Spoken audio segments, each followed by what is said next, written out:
গাছের মধ্যে বেঁধে গাছের সাথে বেঁধে হত্যা করা হয়েছে। তার 1 বছর পেরিয়ে গেল, এখন কি সেই বিচার হয়েছে এমন প্রশ্ন নিয়ে আমরা কথা বলছি, কথা বলবো। আমরা আমি ক্যান্সার গবেষক ডাক্তার এস.এম. সারোয়ার, বাংলাদেশ ইসলামী সমন্বয় পরিষদের কেন্দ্রীয় সভাপতি, এবং যে রইসউদ্দিন শহীদ হয়েছে, যে নিয়ে ঢাকা মহানগর ছাত্র সংসদের সভাপতি ছিলেন, আমি সেই সংগঠনে মহানগরের সভাপতি ছিলাম, কেন্দ্র কমিটির ছিলাম, দায়িত্বে ছিলাম, এবং এখন সেই সংগঠনের যুব সেনারও কেন্দ্র কমিটির সভাপতির দায়িত্বে আছি।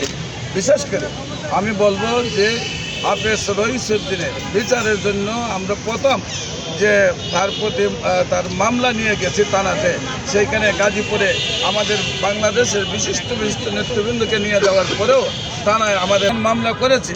তারপরে মামলা উঠানোর জন্য এই সন্ত্রাসীরা যারা রইসকে শহীদ করেছে, তারা বারবার আমাদেরকে হুমকি দিচ্ছে, পাশাপাশি তার পরিবারকে হুমকি দিচ্ছে।